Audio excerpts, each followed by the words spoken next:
আসসালামু আলাইকুম। জুনিয়র বৃত্তি পরীক্ষা 2025।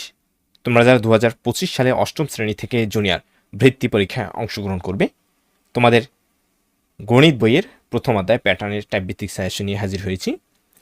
কারণ তোমার বোর্ড পরীক্ষায় কিন্তু তোমার শুভ কোনো অঙ্কই কমন পড়বে না, তোমার শুধু সিস্টেমটাই ঠিক থাকবে। তাই তোমরা সিস্টেম শেখো। তোমরা কিন্তু অনেকেই ভুল শিখছো, তোমরা শুধু অঙ্কর পিছনে দৌড়াও যে ওই অঙ্কটা করতে পারলে হয়তো বুঝি আমি পেরে যাব, অনেক কিছু হয়ে যাবে।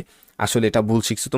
তোমরা সবসময় অঙ্কের সিস্টেম শিখবে, অঙ্কের নিয়ম শিখবে, যে আসলে এই অঙ্কটা কীভাবে করা হয়েছে গভীরভাবে শিখবে। দেখবে তুমি যে কোনো অঙ্ক, যে কোনো সমস্যা ইজিলিভাবে করতে পারবে। তোমার সবসময় তাকাতে হবে অঙ্কের সিস্টেমের দিকে।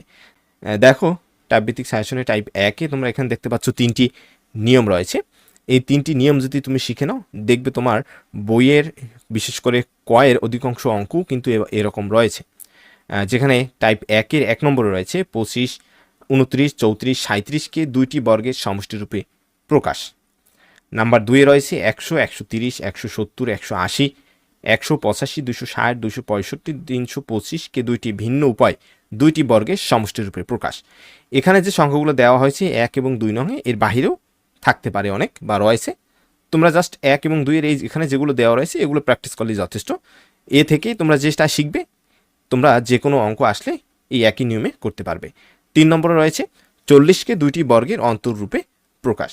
এই একটা নিয়ম শিখলে এরকম 40 কেন, এরকম অসংখ্য অঙ্ক থাকতে পারে তোমার, তুমি ইজিলিভাবে সেগুলো করতে পারবে। টাইপ 2-এর 1 নম্বরে 5ক যোগ 1, এখানে ক হবে, বীজগাণিতিক রাশির পঞ্চম পদ নির্ণয় করে দুটি বর্গের সমষ্টিরূপে প্রকাশ। নম্বর 2-এ রয়েছে ক স্কোয়ার -4, বীজগাণিতিক রাশির 11তম পদ নির্ণয় করে উহাকে দুইটি বর্গের সমষ্টিরূপে প্রকাশ।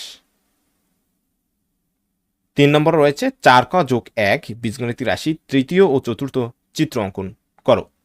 নাম্বার 4-এ রয়েছে ক স্কোয়ার যোগ 3 দ্বারা প্রকাশিত বীজগাণিতিক রাশির চতুর্থ ও পঞ্চম পদের পার্থক্য নির্ণয় করো। এই ধরনের অঙ্কই তোমরা অসংখ্য পেয়ে যাবে, অর্থাৎ একটি প্লাস, একটি মাইনাস, এরপরে 4ক যোগ 1, এখানে 5ক যোগ 1 অথবা 5ক -1ও হতে পারে। অর্থাৎ এই সব ধরনের প্রশ্ন তোমরা ইজিলি করতে পারবে যদি টাইপ 2টি শিখে নাও, এবং এগুলো সাধারণত তোমার খ নাম্বারে থাকে। এরপরে টাইপ 3-এ 1 নম্বরে রয়েছে 5, 8, 13, 20, 29, প্যাটার্নের পরবর্তী 4টি পদ নির্ণয় করো। 2 নম্বরে 38, 49, 62, 77, 94, তালিকার পরবর্তী 3টি সংখ্যা নির্ণয় করো। তোমাদের কাছে দেখতে একই বা একই লেখা মনে হতে পারে, কিন্তু